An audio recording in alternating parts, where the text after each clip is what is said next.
गुरुदेव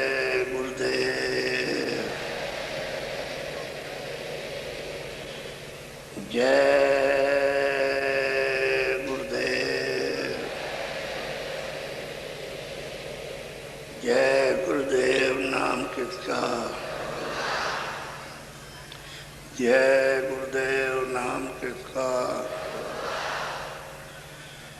जय गुरुदेव नाम किसका।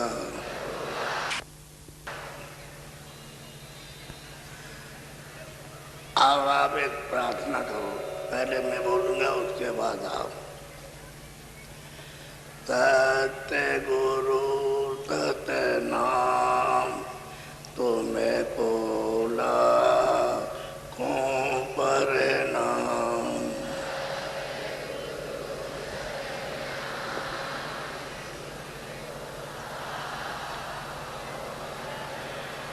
सत्य गुरु सत्य नाम तुम्हें कोला को परिणाम।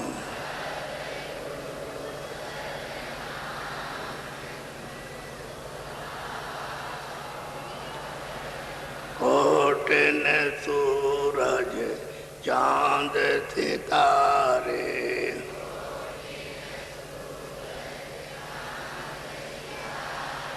कोटिन सूरज चांद सितारे में करें उजारे।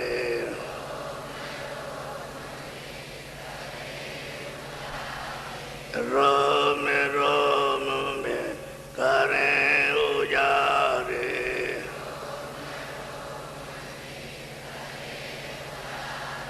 सत्य पुरुष करतार तुम्हें खोला को परिणाम।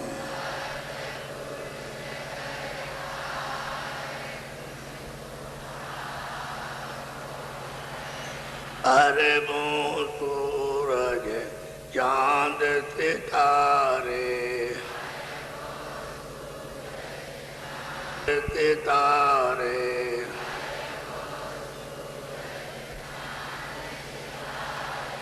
रोम रोम में करे उजारे करे उजारे।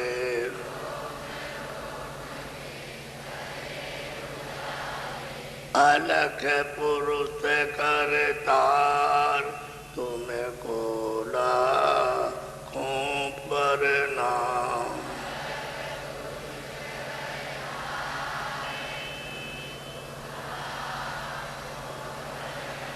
खरबों सूरज चांद सितारे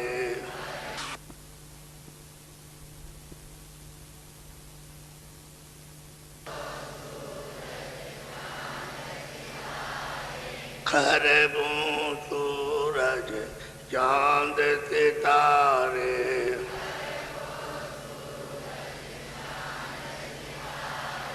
रोम रोम में करे उजारे।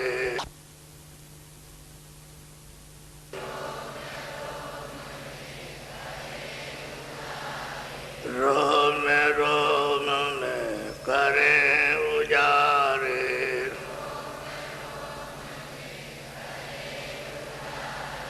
अगम पुरुष करतार तुम्हें कोला को परिणाम।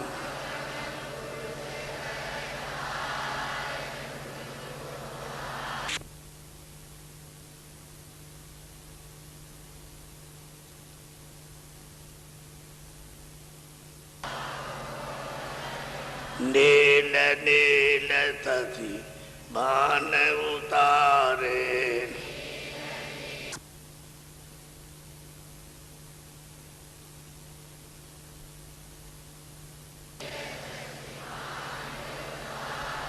नील नील सखी बान उतारे।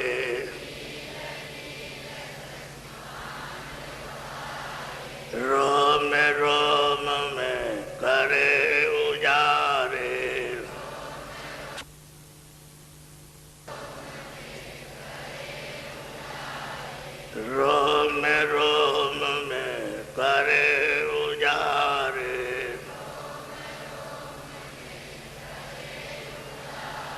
अनामी पुरुष करतार तुम बोला खूं पर नाम।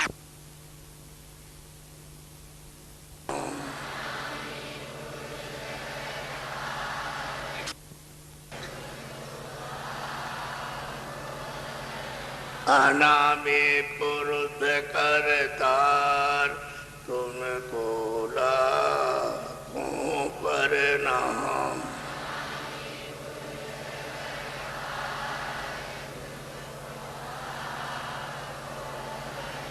सत्य गुरु सतनाम तुम बोला खूं पर नाम।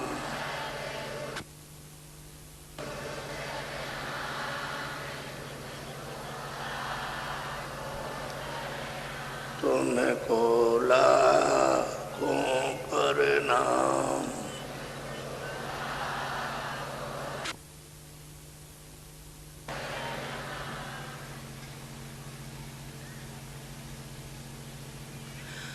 बच्चे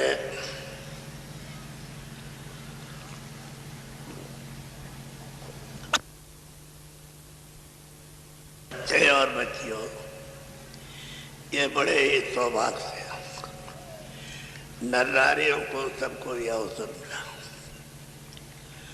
आज आप सच्चे मालिक की उस प्रभु की चर्चा आज सुन रहे हैं। बहुत मुद्दा तो समय गुजर गया कि आपको पता नहीं। तो वो ऐसा मालिक जिसके एक एक रोम में कितने सूरज चांद प्रकाश करते हों, तो उस रोमों की कोई क्या व्याख्या, क्या वर्णन करेगा। अरे ये तो आपका सूरज एक एक है, ये तो कुछ नहीं है। ऐसे देश के, निर्मल देश के, उज्जवल देश के, अमृत के सागर देश के, ज्ञान और शक्ति के अथाह भंडार सागर में रहते थे, और वहां से यहाँ परदेश में आए हो। ये पराया देश है, अपना देश नहीं है। क्योंकि अपना भरपूर सुख का सागर, अमृत का सागर, ज्ञान और शक्ति का सागर, वहाँ किसी चीज की कोई कमी नहीं है। और मालिक का दीदार और दर्शन। सब जीव आत्माएं इतने लंबे चौड़े सागर में, लेकिन उनके कोई एक आंख है, अनेकों आंख। जब मालिक के अनेकों आंख है तो वहाँ जो जीवात्माएं जो उनमें रहती हैं, सुनते हैं, वो अनेकों आंख वाली। कितनी तो अरब खरब, यानी ऐसी लंबी चौड़ी आंख की अरब खरब दूर का वहीं से बैठ के दिखाई देता है। ऐसे देश के आपकी आंख इतनी लंबी चौड़ी थी, लेकिन जब आप ऊपर से नीचे उतारे तो आपकी शक्ति को कमजोर किया, आपके प्रकाश को कमजोर किया, आपके ज्ञान को कम किया, आपके आनंद को कम किया। ऐसे धीरे धीरे उतार करके जब आपको लाया गया यहाँ, तो बिल्कुल कम हो गए। टिमटिमाता हुआ एक छोटा सा, जैसे घर में दिया जलाते हो, ऐसे ही जीवात्माओं का हाल हो गया इन सबका। और दोनों आंखों के पीछे सबको बैठा दिया। जब लाए मनुष्य शरीर में तो सबको बैठाया, और जब बैठा दिया तो कोई आपके अंतःकरण पर कोई गंदगी, यानी पाप पुण्य की नहीं थी, अच्छे बुरे की नहीं थी, क्योंकि न्याय अन्याय था नहीं, सत्य असत था नहीं। ये सब कोई घटना नहीं थी, किसी को तकलीफ देने की, पीड़ा देने की कोई बात नहीं थी। तब के सब आए, और उस समय पर आँख निर्मल थी, कान निर्मल थे, नाक निर्मल थी, तो सब के सब वापस से अपने देश के लिए लौट गए। आए गए, मालिक ने कहा तुम कैसे आ गए, हमने भेजा था। कि मालिक वहाँ कोई रोक टोक तो थी नहीं, आपने भेजा था तो हम नाम से उतर के गए, और आपने कहा था नाम मत छोड़ना, तो मैं मतलब यह है कि आपने कहा फिर अपने देश में आ जाओगे, तो वहाँ नाम तो छोड़ा नहीं, और गए तो मैं आपके दर्शन के लिए आ गया। कह सब बहुत किया, अच्छा किया, आ गए। अब वो आए और जाए, वहां आए जाए, तो ये तो जो देश है ये काल का देश है। ये अपना देश तो नहीं, अपना देश तो दयाल का देश है, रहमान का। वहां दया दया है, दूसरा और कुछ रहम ही रहम है। और काल के देश में रहम नहीं है, यहाँ दया नहीं है। तो आप काल के देश में आए, तो काल कब से आया? पहले तो सभी दयालु थे। ये जितने भी ऊपर से आए थे, ईश्वर और ब्रह्म और पार ब्रह्म, ये 16 बच्चे जो मालिक ने भेजे थे, तब तो सब दयालु थे। क्योंकि उस समय तो कोई झंझट झगड़ा था नहीं किसी तरह का। सब लोग प्रेम से रहते थे, लाए थे प्रेम से रहते थे। उनका भी दीदार दर्शन और अपने मालिक का भी जाके करते थे, तो कोई बात वैसी थी नहीं। लेकिन वो इनको मालूम नहीं था, तो ये सब वापस हो गए। जितने इस मनुष्य शरीर में भेजे सब वापस। वो तो एक घड़ा भर के, ऐसा बड़ा घड़ा भर के एक एक दे दिया, तो उसमें तो अपार जीवात्माएं रुए हैं। अब वो थोड़ा थोड़ा करके ले आए मनुष्य शरीर में। ऐसे नहीं, ये शरीर ये स्थूल है आपका।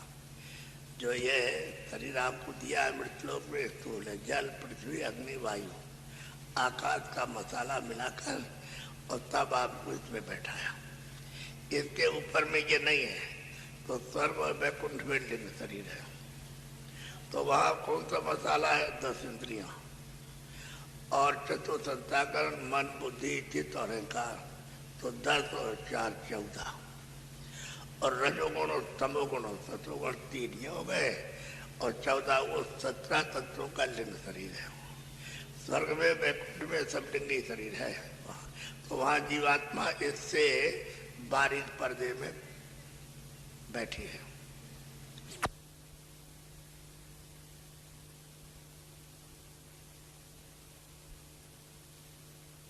और वो लिंग शरीर में वहां उसका कार्य हो रहा, क्योंकि वो तो मतलब ये है कि लिंग शरीर है, स्थूल नहीं है। तो स्थूल तो ये है जड़, और ऊपर में चेतनता झलकती है, ऐसा मालूम होता है, रोशन है। और आनंद मालूम होता है सुखमय, लेकिन उतना नहीं, सुगंधी भी बहुत है।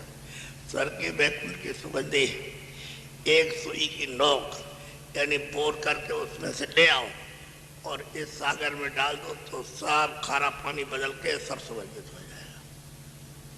इतनी वहां सुगंधी है। तो इस शरीर में तो रखा आपके लिए भोजन।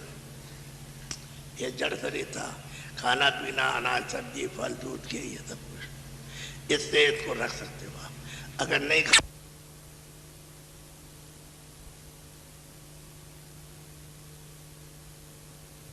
तो सुख साख के खत्म हो जाएगा, फिर जीवात्मा इसमें से निकल जाएगी। तो इसलिए वो ये चीजें देना। अब वहां ऊपर में जो लिंग शरीर, उसमें ये भोजन नहीं है। न अनाज है, न फल है, न फूल है, न दूध है, न घी है, न पानी है, न ये हवा है, न ये अग्नि है, ये सब कुछ नहीं। वो तो लिंग शरीर है।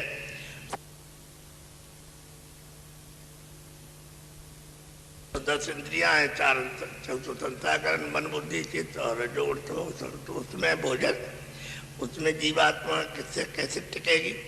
तो सुगंधी लेती है। इतनी सुगंधी है, उसी से पेट भर जाता है उसी। तो यहाँ पर उसने एक योनि रखी है लिंग शरीर की, प्रेत योनि। यहाँ रखी है, यहाँ मृत्यु लोग। तो जैसे कोई मृत्यु हो गई, पानी में डूब गया, कोई मारा गया, आपने मार दिया उसको, मार दिया उसको, तो ये सब के सब पहले प्रेत योनि में जाएंगे। तो जितनी आई उनकी बाकी वालों के, आज उसकी 20 वर्ष उम्र है, आपने किसी को मार दिया और 50 वर्ष की उम्र थी, तो 20 वर्ष में आपने मारा तो 30 वर्ष प्रेत योनि में रहेगा। ये सबका हाल है। किसी पशु को मारो, पंछी को मारो, किसी जानवर को या जल के जीवों, किसी को भी मारिए, तो जितनी बाकी उनकी उम्र है, जैसे मतलब ये है कि 15 साल हो गए, अभी 5 साल, तो 5 साल प्रेत योनि में सबको रहना। अकाल मृत्यु सबको प्रेत योनि में रहना, कोई भी हो, लड़का हो, बच्ची हो, राजा हो, रैयत हो, हिंदू हो, मुसलमान हो, कोई भी हो। जब प्रेत योनि में, तो जब ये अकाल मृत्यु हो गया, जहर खा लो, तो सब प्रेत योनि में चले जाएंगे। और एक प्रेत योनि सजा भी होती है। जो आपने कर्म किया तो उसको प्रेत योनि में, तो प्रेत योनि का क्या है कि पेट बहुत बड़ा और सुई की नोक होती है, उससे भी बहुत छोटा मुख, तो चावल नहीं खा सकता है, मतलब कोई रोटी नहीं खा सकता है, कोई दूध नहीं पी सकता। तो अब रोता और चिल्लाता है, तो कभी इसको लग गया, कभी उसको लग गया, कभी उसको लग गया, कभी उसको लग गया, प्रेत। तो उसमें ऐसा भी होता है जब सजा मिलती है तो 200 वर्ष रहना, किसी को 100 वर्ष का कर दिया, किसी को 5 वर्ष का प्रेत रहो, किसी को 1000 वर्ष का कर दिया प्रेत योनि वर्ष, तो कर्मानुसार। अब वो लिंग शरीर वो अलग है स्वर्ग और वैकुंठ का, तो उसमें मतलब बहुत सुंदरता है, बहुत खुशबू है, बहुत चमकदार है। और ये मुकुट वगैरह बहुत ही अच्छा, तुम ऐसे मुकुट देखने को कहीं नहीं निकलते हैं। और जैसे हीरे, तो हीरे क्या चमकते, कुछ नहीं चमकते, वो इतना चमकदार है जो मुकुट वगैरह है उनका। और आंखें इतनी तेज मतलब है, और सुंदर रूप बहुत सुंदर है, अति सुंदर। उस स्वर्ग वैकुंठ में लोग वहाँ रहते हैं, वहाँ लिंग शरीर में। अब वहाँ सुगंधी है, बहुत सुगंधी, बहुत ज़्यादा। वहाँ जितने भी हैं वो सब सुगंधी सब चीज़ें, बड़े बड़े बगीचे, बड़े बड़े बाग, यानी जैसे तुम्हारा सारा संसार वहाँ एक एक बाग है। ऐसे सुंदर सुंदर खुशबूदार फूल कि उसमें जाओ तो तार हो जाओ बिल्कुल एकदम से। फिर यह इच्छा नहीं होती है कि हम मतलब नीचे जाएं ऊपर जाएं, वो कुछ नहीं। तो महात्मा होते कहते भाई यहाँ कुछ नहीं है, ये भी भूल भुलैया का स्थान बना रखा है, आगे चलो। तो आगे क्या है, जब ऊपर गए तो वहां सूक्ष्म शरीर है, मन बुद्धि चित्त और अहंकार 4 तो हो गए, और शब्द स्पर्श रूप रसगंध 5, ये तो 9 तत्वों का शरीर है, वो सूक्ष्म शरीर है, उसको सूक्ष्म ही कहते हैं। तो उसमें ये सुगंधी तो बहुत है, यानी स्वर्ग और वैकुंठ में कुछ सुगंधी नहीं, वहां तो बहुत सुगंधी, लेकिन भोजन सुगंधी का नहीं है। अगर सुगंधी वहां मिलेगी तो आप उसमें रह नहीं सकते। भोजन वहां है प्रकाश का, नूर का, नूर प्रकाश का। प्रकाश मिलेगा तो वहां जीवित रहेंगे, प्रकाश नहीं मिलेगा तो नहीं सकते। अलग अलग शरीरों में अलग अलग भोजन है, ये तो शरीर में अलग है, दिन शरीर में अलग। अब जब ऊपर जाओगे तो ब्रह्म के स्थान पर, तो वहां 5 तत्वों का शरीर है, सब स्पर्श रूप रस, बस ये। तो अब जब ऊपर जाओगे तो वहां भोजन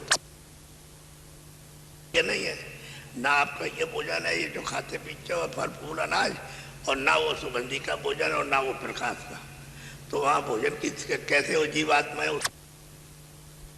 में रहेंगे कारण शरीर में, तो वहां प्रकाश शब्द का भोजन है। शब्द पूरे के पूरे मंडल में घराघोर शब्द है, आवाज साउंड है, उसका भोजन उसका आहार करती है। और जब उसके पार उतर जाए तो शरीर स्वयं जीवात्मा, ये रूप जो है स्वयं ये सोल है, स्वयं ही मतलब ये है कि ये शब्द का रूप है, स्वयं दूसरों को खुराक देती है। तो देखिए मतलब ये किस तरह से उसकी सब चीज को कम किया कि ला करके ऊपर से, और धीरे धीरे करके प्रकाश और ज्ञान, और मतलब यह है कि ये शक्ति को इसको कम किया, तब तो यहाँ रह सकती है। अगर कम करे वो रहे तो इसमें प्रकाश बहुत है। इसमें प्रकाश जब तक ये ईश्वर के स्थान पर और ऊपर रहती है, उससे ज्यादा तो इसी में प्रकाश है जो दोनों आंखों के पीछे बैठी। वो तो शरीरों में बंद करके कारण शरीर में उसके प्रकाश को, उसके ज्ञान को और उसकी शक्ति को कम किया, तब जाकर के उस शरीर में बैठा सकते, ऐसे नहीं। और मतलब ये जब नीचे उतारा तो नहीं का बंद करेंगे तो फिर बैठ नहीं सकती। वो तो शक्ति को जब, तो फिर उन्होंने दिया सूक्ष्म शरीर, तो उसमें उसको उसके प्रकाश को कम कर दिया, शक्ति ज्ञान को कम कर दिया, सब चीज को कम किया। अब नीचे ले आए लिंग लोक में, तो उसमें करके उसमें कम कर दिया। हम मृत्यु लोक ले आए तो एक जल रहा, उसके लाख टुकड़े कर दो, उससे भी छोटी है ये जीवात्मा, ये रूप, ये सूरज, जो तुम्हारे दोनों आंखें पीछे बैठी, इसलिए वो कोई एक्सरे में भी नहीं आ सकती, कोई किसी तरह फोटो में नहीं आ सकती, वो इतनी छोटी है। लेकिन संतों महात्माओं ने इसको बरामद कर लिया, इसको जान लिया कि कितनी छोटी और कहाँ पर बैठी है और कैसे निकाली जा सकती है, कैसे वापस लौट करके अपनी शक्ति को धारण करे, उनको मालूम है। तो असली बात तो यह है कि आप जहाँ आए हो तो परदेश है, और ये सब तपस्या करते हैं मालिक से, तब किया है, आराधना की है, तो मालिक खुश हो गया तो उससे मांग करके आपको ले आए। मसाला तो मालिक की मौज मर्जी थी, उन्होंने पहले उतार दिया, लोक और मंडल तो उन्होंने पहले से बना दिया, लेकिन यहाँ कोई रचना नहीं थी, खाली खाका बना हुआ था, खड़ा था, खाली अंधेरा था, धुंधुकार, इसमें कुछ नहीं था, कोई प्रकाश नहीं था, बिल्कुल जैसे कमरा बना दो और उसमें कोई लाइट या कोई मतलब तो अंधेरा रहेगा, दिन को भी अंधेरा रात को भी अंधेरा, तो धुंधुकार था। धुंधुकार का मतलब है बिल्कुल बचा हुआ अंधेरा, और न कोई सूरज था, न कोई चांद, न कोई तारे थे।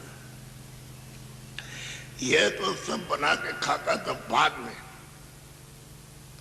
उन्होंने 16 बच्चों को भेजा, तो उन्होंने भेज दिया, तो उन्होंने उनकी तपस्या की अपने अपने स्थान पर कि भाई हमने लोग, बहुत से लोग बना दिए, मंडल बना दिए, अनंतों ब्रह्मांड बनाए, तुम जाओ देखो जा करके।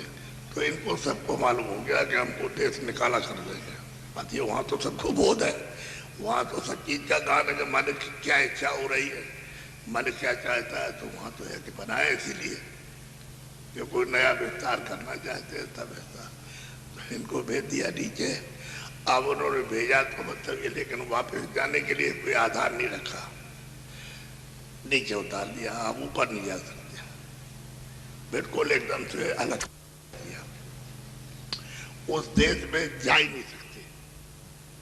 तो ईश्वर भी नहीं जा सकता, और ब्रह्म भी नहीं जा सकते, और पार ब्रह्म भी नहीं जा सकते, और मतलब जो 16 के 16 उनमें से कोई नहीं जा सकता। आपके लिए जब उन्होंने दान में दिया तो आपको सुविधा रखी कि तुम, हम उतारते हैं तो नाम को मत छोड़ना, वहां नीचे जब जाना तो नाम पकड़े रहना, नाम नहीं छोड़ोगे तो हमारे पास वापस आ जाओगे अपने देश में। नाम छोड़ दिया तो हमने दान में दे दिया है, हमने खैरात में दिया उसकी सेवा के एवज में, तो दे दिया है, तुम जाओ। और अब तो हम दे चुके तुमको, तो हमने उसके लिए रास्ता रखा है, ऐसा नहीं है, तो उनको समझा दिया कि भाई इनको तकलीफ मत देना, आराम से रखना।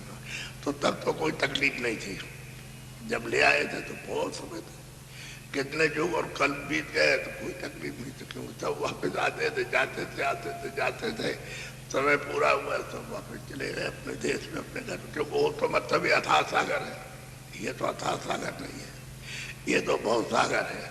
बहुत सागर उसको कहते हैं जन्मना मरना, जन्मना मरना, जन्मना मरना, बस ये है। यहाँ तो ये बहुत सागर है, और वो आपका देश मतलब ये है कि वो तो इससे परे, वो तो अखंड सागर है, अथाई अचल है, कभी चलता फिरता नहीं आता है। तो आपने उस देश को छोड़ा, यहाँ आ गए। अब आपको ये पता चला कि हाँ कोई देश है हमारा, रास्ता तो उनसे मिलेगा जो जानते रास्ता।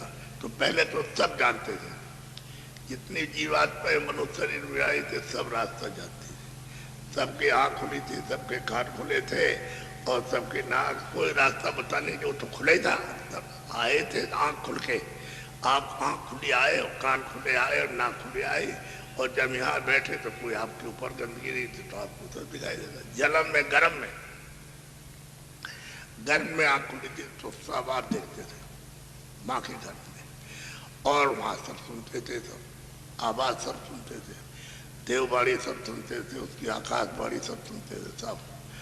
और जब बाहर आए तब तो फिर कोई बात ही नहीं, संयोग जोगी सब विज्ञानी सबके सब, यानी उस आवाज को पकड़ के चढ़ गए, आँख खुली से देखते जा रहे हो, तो पकड़ के चढ़ते जा रहे हो, और सुगंधी लेते जाते हो। सुगंधी तो ऊपर में बहुत है, लेकिन सबका अलग अलग शरीर में भोजन है वहाँ।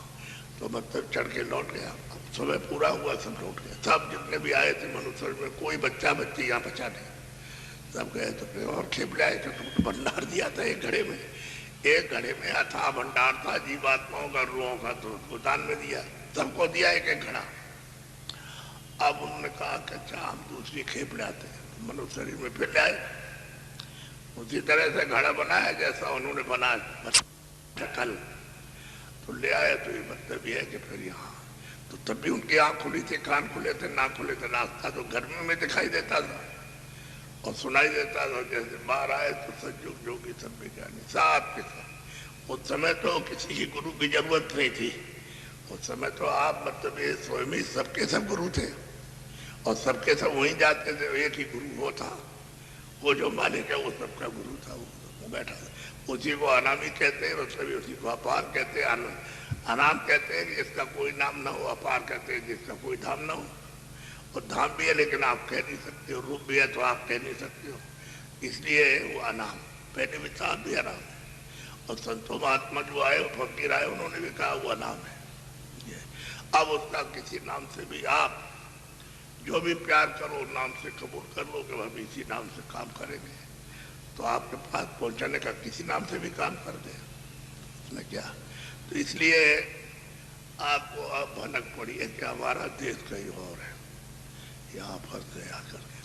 तो यहाँ फंसे जब तमाम चले गए, अरे इतनी जीवात्माएं मनुष्य शरीर में आके वापस लौट गई अपने देश में, अपने अपने मतलब ये वतन में। एक कागजों पर उसकी गिनती नहीं है। तब इनको ये चिंता हुई कि भाई ये तो हम मांग के लाए थे, मालिक ने हमको खुशी में दे दिया था और कहा कि इनको तकलीफ मत देना, तो मैंने तो कोई तकलीफ दी नहीं इनको। और ये वापस जा रहे तो अब तो आ नहीं रहे उनमें से कोई, तो चले गए। जब तक समय रहा तब तक तो पूरा किया है और समय पूरा हुआ तो चले गए, अब लौट के नहीं आए। तो इतनी जब निकल गए ये सब, तो ये सब चली जाएंगे तो हम राज्यत्व करेंगे। सबसे बड़ी फिक्र ये और ये चिंता हुई। तो इन्होंने ये सोचा कि अब ऐसा किया जाए कि इनको रोकने का प्रबंध करो, तब वो रोकने का प्रबंध करेंगे। ऐसे कुछ नहीं कर सकते। रोकने का भी प्रबंध करेंगे तो उन्होंने सबसे पहले विधान बनाया मृतलोक का कि भाई हमारा मृतलोक का विधान है और इसके अनुकूल आप सब काम करना। तो मैं इसका अपने विधान के अनुकूल काम करोगे तो मैं उसका फल दूंगा। यहाँ का वहां का नहीं, क्योंकि वो तो वहां का रास्ता ही बंद करना चाहते ताकि कोई न जाए, तभी तो राज होगा। नहीं तो अगर चले जाएंगे तो राज किस पर करेंगे, क्योंकि ये तो जीवात्मा, बाकी तो सब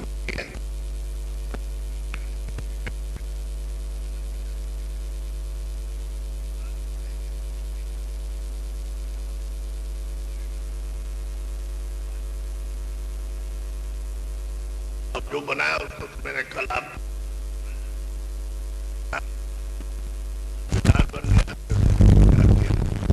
तब तो कोई पाप पुण्य अच्छा बुरा, कोई गंदगी, कोई कूड़ा कचरा किसी तरह का यहाँ था नहीं। अंतःकरण आप विधान बना दिया और आपको स्वेच्छा अधिकार दे दिया, अपनी अपनी इच्छा जो चाहो तो कर दो। तो मृतलोक का कर्म है ये शारीरिक। तो कहा कि भाई बुरा है या अच्छा है, ये सत्य है, ये सत्य है, न्याय अन्याय, जो कुछ भी करोगे मृतलोक का कर्म है। तो यहाँ विधान के अनुसार जो कर्म करोगे तुमको उसका हिसाब किताब देना पड़ेगा, लिखा पड़ी भाई तुमने कितना कर्म अच्छा किया, कितना बुरा किया, तो उसकी फिर मैं सजा दूंगा। तभी तो कहते हैं काल रूप में सबका भाई हूं मैं, किसी का दोस्त उत्पन्न नहीं, सुबह शुभ कर्मों का फल देता हूँ।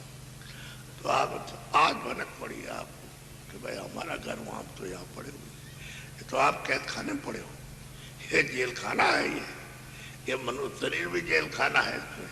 लेकिन इसमें आपको आजादी ये दी है कि तुम चाहो कि जीवात्मा दोनों आंखों के पीछे बैठी है तो इसको जगा करके ले जाओ, हम नहीं रोकेंगे। उन्होंने कहा हम नहीं रोकेंगे, हम रोकेंगे तब तो हमारे ऊपर मालिक नाराज हो जाएगा, हम रोकेंगे नहीं। लेकिन हमारे देश का जो नियम है उसका अधिकार आपको दे दिया, उसके खिलाफ आप काम करोगे तो फिर ये आपके लिए बंधन होगा, वही पाप पुण्य अच्छा बुरा। तो ये आपका अंतःकरण है, ये ऊपर शरीर के नाक के ऊपर में अंतःकरण, शरीर के अंदर नहीं, न नाक में, न आँख में, न कान में, न मुंह में, न इधर है, न कहीं, न गुदे में नहीं है, इंद्रिय में नहीं, द्वार में। ये ऊपर है, आकाश के ऊपर है अंतःकरण। तो ये आकाश तो मतलब ये है कि 2 आंखों का है, और जीवात्मा आकाश के ऊपर बैठी है, यानी नाके पर बैठी है, शरीर में नहीं। शरीर में तो है ही नहीं, ये शरीर में वो नाके में बैठी हुई बनती है। अब उसके साथ मन है, बुद्धि है, चित्त और अहंकार है, ये सब चीजें उसको दे रखी है। तो ये बताए, और उसी के चारों तरफ मन को, बुद्धि को, चित्त को, अहंकार को बैठा दिया कि घेराघेरी करते रहना। तो इधर से बैठे तो चारों तरफ घेरे हुए हैं, तो ये इधर उधर का पर्दा इकट्ठा करके यहाँ चढ़ाते हैं। इधर देखो, यहाँ ऊपर में ला देंगे, जो भी कर्म करेंगे अच्छा बुरा तो ये करेंगे, पर्दा यहाँ जमा करेंगे, चढ़ाएंगे, पाप है पुण्य है, हिंसा है और अहिंसा जो कुछ कर, ये सब चढ़ता गया। तो अब रास्ता आपका और अंधेरा हो गया, आपका नाम छूट गया, आँख बंद हो गई, कान बंद हो गए, नाक सुगंधी आप ले नहीं पाते हो। और ये है तो अब ये है कि अल्प क्षणिक, अल्प मतलब है क्षणिक चीज आपको मिलती है, क्षणिक स्वाद, क्षणिक आँख से देखना है, सर सुगंधी है, क्षणिक जो कुछ भी है सब क्षणिक है, क्योंकि वो तो धार छूट गई, उससे तो अलग संबंध टूट गया। अब वो है नहीं, तो जिससे सब खुराक मिलती थी, वो तो अमृत भी पीने को मिलता था उसी से, तभी तो आपका काम था। तो अस्थायी चीज थी वो, अस्थायी ज्ञान था, अस्थायी आनंद था, अस्थायी प्रकाश था, सब कुछ अस्थायी था, लेकिन छूट गया, आप बारे बारे फिरते हो, बस ये भटक गए। अब भटकने के कारण जो भी मिला उसने और भटका दिया, और वो मिला तो उसने भटका दिया, वो मिला तो उसने भटका दिया, वो मिला, जितने मिले अंधे उन्होंने सब जगह आपको भटका दिया। तुम पूरे में जाओ, उसको दुआ दौड़ते रहो कि वहाँ भगवान है, उसका दर्शन करेंगे, वहाँ नहीं है तो उसने कहा नहीं, वो पश्चिम में मिलेगा, दरवाजे को तो वहाँ कहाँ मिलेगा, वहाँ तो दरवाजा नहीं, वो तो चीज जड़ है। अगर इस शरीर से जीवात्मा निकाल दी जाए तो ये तो जड़ है, ये पड़ा हुआ तो इसमें कहाँ है, इसमें तो मिलेगा, तो चीज जड़ है। तो पहाड़ भी जड़ है और पानी भी जड़ है, सब चीजें जड़ है, तो उसमें तो मिलने वाला नहीं है, वो तो इधर है। चेतन तो यहाँ बैठा हुआ, उसमें तो आँख इधर है, कान भी इधर है। आप इधर में अपनी चीज को खोलो, आँख और कान को, तो नूर नूर नूर यानी प्रकाश का मतलब भंडार आपको मिलने लगे। तो वो तो आपने मतलब ये किसी से पूछा भी नहीं, और अब इसमें फंस गया कर। अब ये लेन देन है कर्मों का, उसने तुमको दिया और उसने दिया, उसको दिया उसने लिया, तुमने उससे बेईमानी की, उससे किया तो उसको दुखा हो गया, उसको तकलीफ हो गई तो उसको मार दिया, तुमने उसको मार दिया, वो उसको मार रहा, इस तरह से लेन देन, एक दूसरे का कर्म कर्जा। अब ये सब लेना देना, तो लेने देने का तो वो हिसाब करने वाला है, वो वहाँ हिसाब करेगा जो आपका लिखा पढ़ा सब कुछ, और वहाँ जो छपा हुआ, वहाँ जो न्यायाधीश है वो हिसाब करेगा कि तुमने सुख कितना किया, उधर कितना किया, वो हिसाब सजा देगा। आपने तो लेन देन सब चढ़ा दिया अपने ऊपर में, तो आज ले ये होगा, इसको दे, उसको लो, बस यही है। इसी को भोगने के लिए तो आपको योजना बनाई कि चलो तुम्हारा वहाँ वसूल करेंगे चारों खानों में, पशु पक्षियों मार करके और तुमको ठीक करेंगे, वहाँ लेंगे अपना। अति है तो आप तो इस भेद को जानते नहीं, सीधा रास्ता था मनुष्य मंदिर में। यहाँ से किसी को पूछते कि भाई मालिक के पास, गुरु के पास कहाँ से कोई जानकार मिल जाता, आपने पूछना बंद कर दिया। तीर्थों का मतलब यही था कि वहाँ जाओ, किसी महात्मा की खोज करो, अगर मिल जाए उनका तो उनके पास जो चीज है वो तो कहेंगे ही, अगर उनके पास नहीं है तो कुछ नहीं कहेगा। जिसके पास जो चीज होगी वो बताएगा कि हमारे पास हीरा है, किसी को लेना है ले जाओ, समझ गया, और हमारे पास सोना है तो जिसको चाहिए ले जाओ।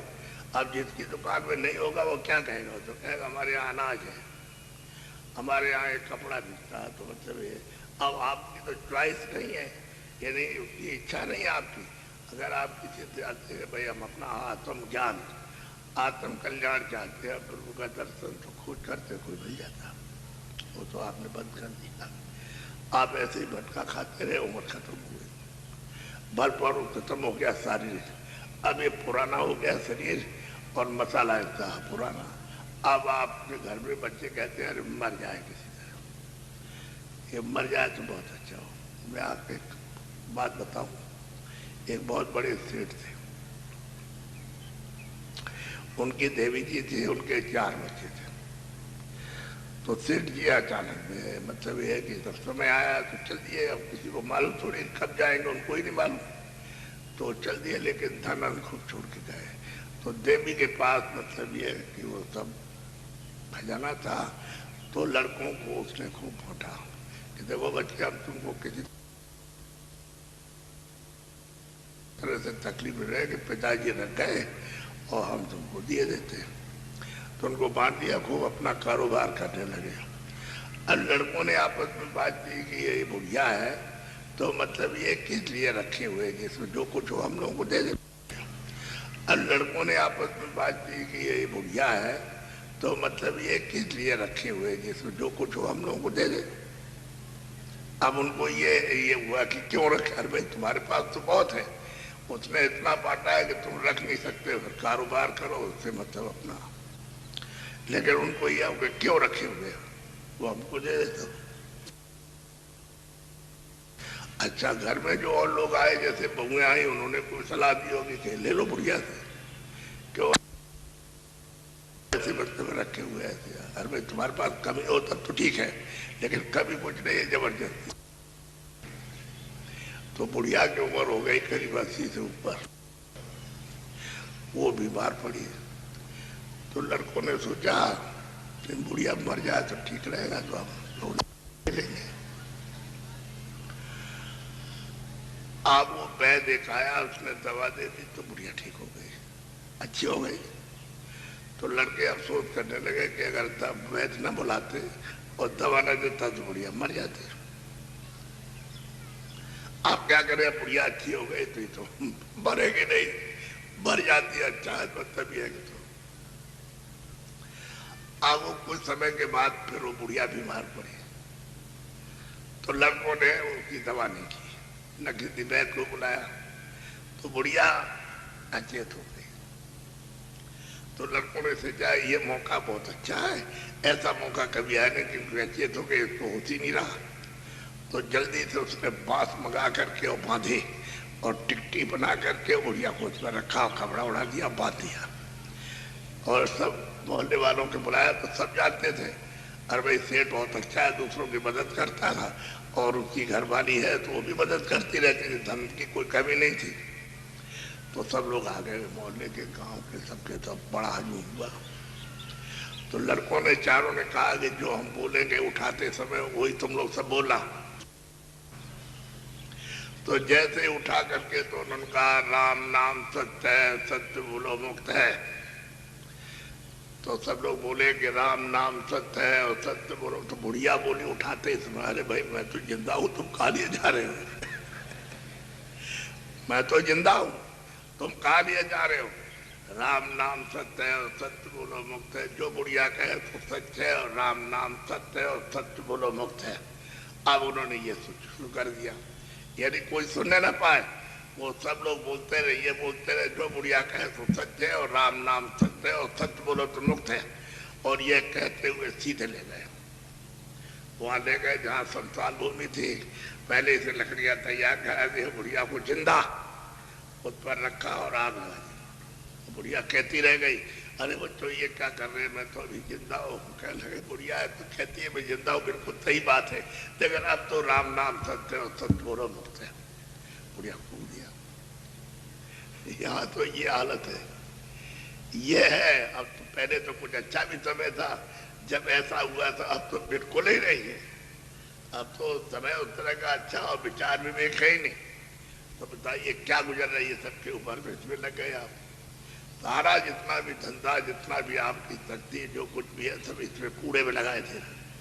आप अपने लिए तो कुछ लगाते नहीं, इसमें लगाए थे तो इसमें मिलेगा आपको क्या? अरे सब इकट्ठा किया तुमने, बहुत मेहनत से तुमने अपनी जीवात्मा के लिए तो कुछ इकट्ठा किया नहीं है, शरीर के लिए। ये तो कूड़ा का शरीर ही कूड़ा। इसमें से जब जीवात्मा निकाल दी तो तुरंत आप कहते हो 5 ही मिनट में जल्दी करो। अब ये यहाँ क्या इसकी जरूरत है? अब इस पर कपड़ा डालो तो बस कह लेंगे हाँ देखा उसका, अब हमको डर लगता है। घर वाले कहते हैं कि कपड़ा डालो और उसको दिखाने क्या जरूर, ले जाओ इसको। और कपड़ा डाल के ले गए। आप पहले ये सोचो तो एक कूड़ा है ये तो घर में रख सकते नहीं हो, ये तो अगर 48 घंटे तो क्या तो बदबू करेगा, इतना कि मोहल्ले का कोई आदमी मतलब गाँव का नहीं रह सकता। तो आपने अपना रसम बना लिया, लेकर अब वो जो कुछ में कूड़ा इकट्ठा किया वो तेरे साथ गया, वो तो पड़ा, वो कूड़ा कूड़ा ही है और क्या। अरे मिट्टी को इकट्ठा किया, चाहे सोना हो चाहे चांदी हो चाहे जवाहरात और कोई सामान, कूड़ा ही है। ये तो तुम्हारे साथ, ये तो इसके लिए था, तो इसके लिए काम मिलो। कौन मरा गया, जब तक रहो तब तक इसके काम लो, और पहले ही से उदास हो, पहले ही से तुम्हारा अभाव रहे कि भाई ये तो हमारा नहीं, दूसरे का, वो तो अपना ले लेगा। और हम जिसमें बैठे हुए वो भी उसका है, तो वो भी कहेगा हमारा ये दिए जाओ, और ये हमारा सब यहाँ रख दो, इसको ले नहीं जा सकते, वो सब उतरवा लेगा। तो शरीर भी ले लेगा, सामान भी रखवा लेगा, और जो भी पहचानना सुनना समझना उसे रखवा लेगा। तो आपको ये सोचना ये मृत लोग है, ये मौत का स्थान है, यहाँ पर रह नहीं सकता। चाहे राजा हो चाहे चक्रवर्ती हो चाहे और भी राजा हो, उससे क्या है, कितना भी धनी हो यहाँ नहीं रह सकता है, सब उसको यहाँ छोड़ करके तब यही चीज यही जाना। अब हम लोग ये सोचते हैं क्या लेके जाएंगे, लड़के को ले जाएंगे, लड़की को ले जाएंगे, स्त्री को ले जाएंगे, इसको ले जाएंगे, उसको धन दौलत को, मकान को, सोना चांदी जाने वाला कुछ नहीं, ये तुम्हारी भूल है ना। तो बाबा जी ये कहते हैं वे आए थे तुम मनुष्य मंदिर में जिस्मानी में, जिसमें खुदा के दीदार के लिए तुमको भेजा गया था कि भाई अब की बार तुम मेहनत करके और अब की बार तुम अपनी आंख खोल करके और उसका दर्शन करो। पहले तो उनका दर्शन करो जिसने फंसाया, पहले तो वही मिलेगा। ईश्वर ही का पहले दर्शन होगा, ब्रह्मा विष्णु महादेव उनका ही दर्शन होगा, और उनके लोग का जहाँ रहते हैं उन्हीं का दर्शन, ब्रह्म का दर्शन और उनके लोग का दर्शन। तो पहले तो न मालिक तो बहुत देर में मिलेगा, वो तो पता महात्मा बताएंगे कि भाई तुमको वहां जाना, वहां है मालिक, यहाँ कहीं नहीं है। ये तो तुमको फंसाने वाले ले आए, तुमको फंसा देंगे, इसलिए तो कहते हैं रास्ता ये इधर से चलो, अंदर और बाहर दोनों तरफ रास्ता बताएंगे, तब ये जीवात्मा अपने घर जा सकता है, ऐसे जाएगा। इसी में फंस करके और जोग बिठा दे, कितने जोग बीत जाते हैं उसमें, नरकों में और 84 में कहीं मनुष्य ही मिलता है। कोई तो हमने कल एक बात कही, उस पर ध्यान देना चाहिए कि जितने बैठे इनको किसी को मनुष्य नहीं मिलेगा, किसी को भी। आप तो कहते हो कि भाई हमने पुण्य किया, हमने ये किया, लेकिन जब उसके कागज में निकले, उसके वो जो कैमरा फोटो छपती है, जो आपका छप रहा है कर्म अच्छा बुरा, वो सब उसमें तो कुछ निकलेगा नहीं। जब उसमें नहीं निकलेगा तो तुम्हारा तुमने पुण्य कैसे किया, तो कहेगा इसमें तो एक भी पुण्य नहीं है, यानी एक भी सब कर्म नहीं है, एक भी नेक काम नहीं है, सब बद काम और ये सब पाप कर्म है। तो बात तो ये, और तुम कहते हो हम पुण्य करते हैं, तो तुम अपनी समझ से करते हो जो कुछ करते हो। उसके यहाँ तो ये नहीं है, उसने तो बताया कि पुण्य ये है तो उसको करो। उसने क्या कहा कि सब जीवों पर रहम करो, सब रूहों पर रहम करो, यानी सब जीवों पर दया करो, रहम करो, और किसी भी जीव को, किसी भी रूह को सताओ मत, चाहे वो आदमी का हो, चाहे मतलब स्त्री हो, चाहे बच्चा हो, चाहे पशु हो, चाहे पंछी हो, किसी को नहीं, क्योंकि रूह तो यही है, इसी से निकाल के तो उसमें बन की गई कर्मानुसार, तो पशु बन गया, पंछी बन गया, जल का जीव हो, थल का जीव हो, ये रहने वाला हो, इसी ऐसा ही है, ये तो बन गया। जीवात्मा तो यही है, और वही इसमें जो बुद्धि है, चित्त है, मन है, वो यही, प्राण भी यही है।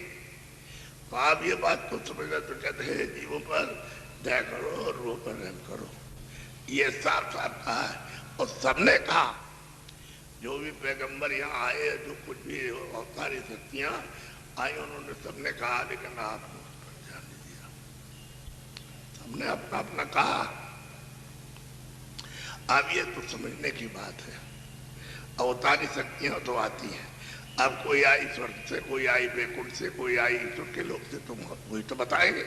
तो उन्होंने अपना छुपा के रखा, आप भी बताया, क्योंकि उनको आदेश था कि ये बताना नहीं।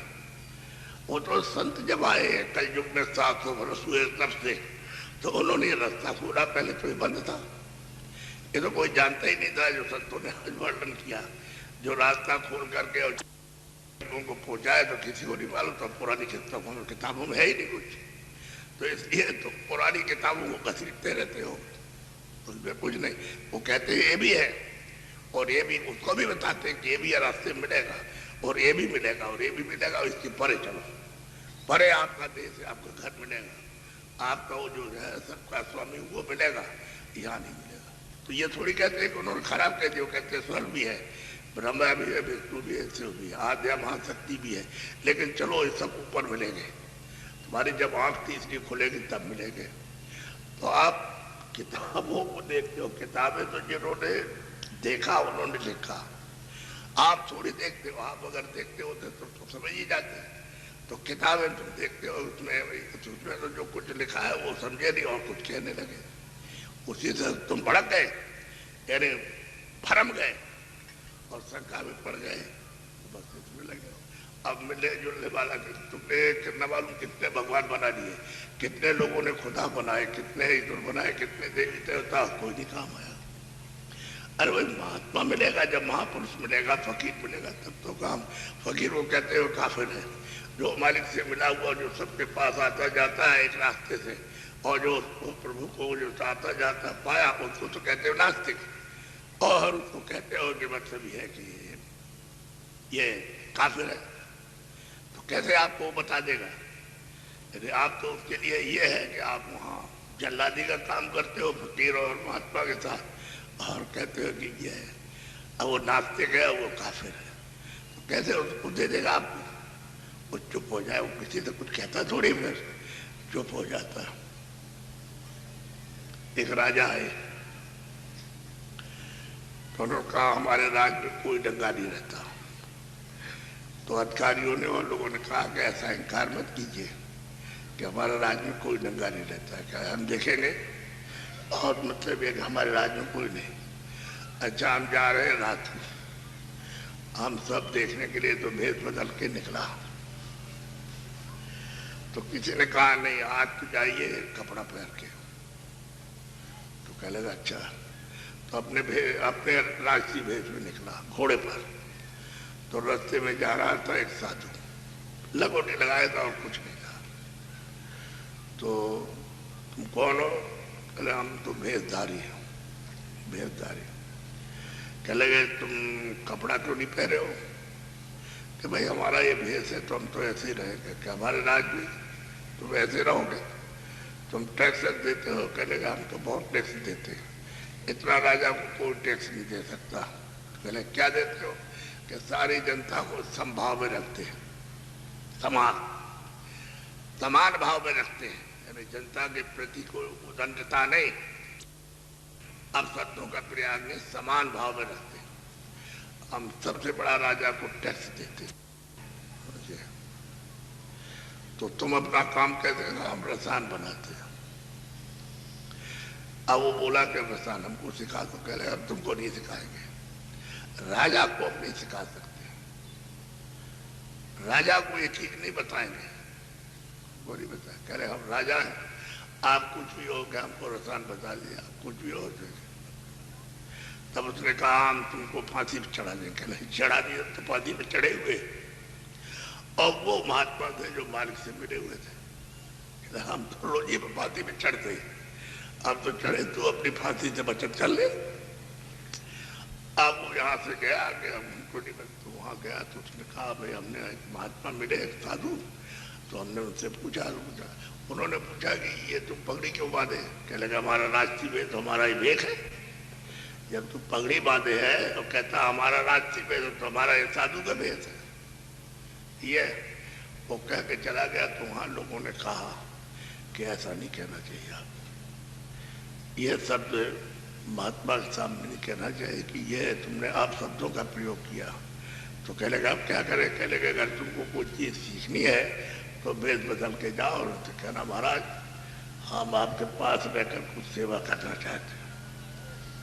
तो लोगों ने बताया, तो कपड़े अपने बदल लिए और सादा भेष उसने बना लिया, और वहाँ गया और हाथ जोड़ के कहा, प्रणाम भी किया, हाथ जोड़ के कहा कि महाराज आपके पास रहूंगा, कुछ सेवा करूँ।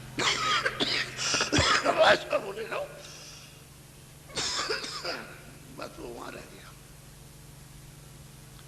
सुबह होते ही उसको कुल्हाड़ी दी, कहते को ये कुल्हाड़ी ले जाओ और वहां जाकर के जंगल से लकड़ी काट के ले आओ, सूखी लाना, गीली नहीं। अब वहां जंगल में गया तो पेड़ पे चढ़ गया, कुल्हाड़ी से काट रहा, लकड़ी काट रहा, तो काटते काटते छाले पड़ गए।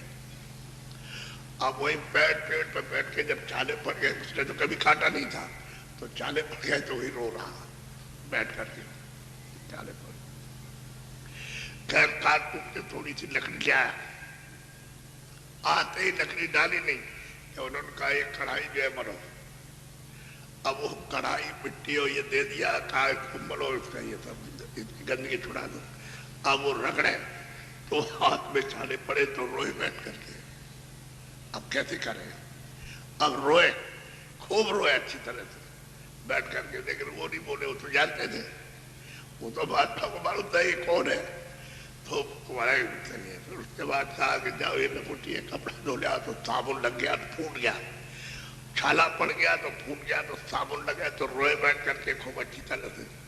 अब क्या किया जाए, तो 6 महीने तक बड़ी सेवा नहीं होती, बहुत दबाव, और उन्होंने कुछ नहीं बताई, ये तुम जाने तुम्हारा काम जा रहे, सेवा करो। उसने कहा हम सेवा करेंगे, सेवा करें। करते करते सेवा तो महात्मा जी प्रसन्न हो गए, बोले कह लगे अच्छा ठीक है, हम तुझसे बहुत खुश हो गए, आप रसायन बना सिखा देंगे, रसायन बनाना सिखा देंगे। तो रसायन बनाना सिखा दिया। अब वो जब सीख गया रसायन बनाना, तो वो जब वहां गया तो उसके बाद में भेद बदल करके, कपड़े पहन के, पगड़ी अगड़ी बांध करके घोड़े पे सवार होके आया। कहिए महात्मा जी हमने रसायन सीख लिया। अरे कहने गए राजा बन गए, अरे लगोटी धोई है, लकड़ी लाया है, बर्तन बने हैं, खाना बनाया है, चौका लगाया है, सब कुछ पानी ले आया है, समझ गए, और तूने रो रो करके ये काम किया, हम तुमसे खुश हो गए, तो रसायन बना दिया। तब उसकी अकल आई कि बात तो बिल्कुल सही है। वो तो जानते थे कि राजा है, उनको तो मालूम था, ऐसा थोड़ी कि नहीं जानते थे।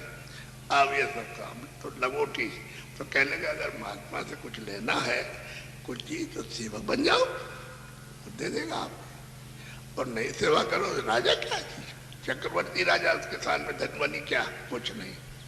तो उनके पास तो जो दौलत है किसी के पास, इसलिए उनसे श्रद्धा के साथ, प्रेम के साथ में, सद्भाव से, अपने सम्मान को रखते हुए, अपना सम्मान कि हमको कोई जगह मिल जाए तो हमको सेवा भाव सम्मान से किया जाता है, ताकि वो आपके ऊपर प्रसन्न हो जाए, इसीलिए किया जाता है कि भाई सेवा करते हैं तो आदर की दृष्टि से देखते, बड़ा शिक्षा प्रेमी है, सब अच्छा है। इसी तरह से आपकी चीज ध्यान में रखो और मतलब सेवा करते, जो वो महापुरुषों के पास है उसको धीरे से प्यार से झेलो, तो प्यार बहुत बड़ी चीज है।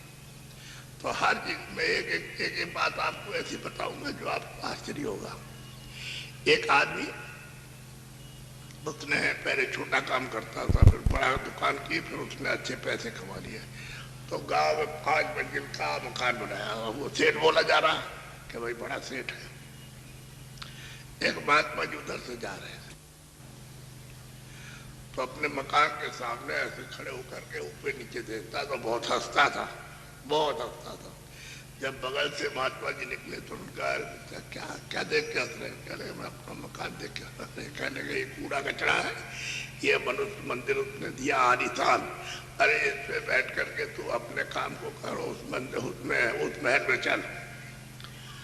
तो उसने कहा क्या कहा, तुम्हारे ऐसे महात्माओं को मैं जेब में डाले रहता हूँ, जेब में। तो कुछ नहीं बोले, वो तो उनकी बात सुन करके वो तो कुछ नहीं सुनना, वो तो पूरे महात्मा से चले गए तो 6 महीने उधर रहे। अब उधर से फिर उसी रास्ते से जाना हुआ। उन्होंने पूछा कि भाई गांव के, इधर एक गांव में बहुत बड़ा मकान था, तो क्या हम उधर से छूट गया रास्ता किधर से? कह लगे नहीं महाराज, यही रास्ता आगे बढ़ेगा गांव। तो जो मकान दूर से दिखाई देते वो कह लगे जलजला आया, गिर गया, यानी भूकंप आया तो सब नीचे खत्म हो गया। अब वो जा रहे थे, जब मकान के सामने से निकले, रास्ता तो वही था, तो वो बैठे रो रहा। वो मलुआ के देख करके रो रहा था। और जब महात्मा जी पहुंचे, अरे भाई तो इस कूड़े को देख के रो रहा। और हमने नहीं कहा था कि भाई ये कूड़ा है इसके देख क्यों हंसता है, ये कूड़े को देख के हम रोता है। अरे मनुष्य मंदिर दिया है, अभी ये जाने वाला है, तो इसमें कुछ कर दे। समझ गए? नहीं तो ये कूड़ा है, तभी पड़ा रह गया तेरा, देखा नहीं, अब रो रहा उसके लिए। तब उसको यह आया तो उठ के खड़ा हो गया, रोना बंद कर दिया। और महात्मा जी गए तो पीछे पीछे वहां खड़े हो गए गांव के बाहर, तो फिर 2 बात समझाए और फिर चल दिए। तो उनके पीछे पीछे पीछे पीछे फिर 2 बात आगे खड़े होकर समझाए, तो फिर पीछे पीछे पीछे पीछे। अब उनको छोड़े नहीं। और जब उनकी कुटी में पहुंचा जंगल में, तो वहां बैठ के रोए। अब रोए दिन रात और कहे कि हमने बड़ा अपराध किया, हमने आपको कह दिया है कि तुम्हारे ऐसे साधु और महात्मा हमारी जेब में पड़े रहते हैं, हमने बड़ा अपराध किया, हम नहीं जानते, हमको नहीं मालूम था, हमको माफ कर दिए, हमारे ऊपर दया कर दिए। कुछ नहीं बोले। अच्छा ठीक है भाई, तुम्हारी कोई बात नहीं है ऐसी। अब कहें कि हमको रास्ता बता दिया, हम तो भजन करेंगे, अब हमने और कुछ करेंगे। तब उसको रास्ता बताया तो मैं भजन करने लगा। तो देखिए, जब तक उसकी मति यानी मतलब ये खराब थी, तब तो ये कहता था आप मति महात्मा ने शुद्ध कर दी। वो जो वचन सुनाए वही तो शुद्धि कहते हैं।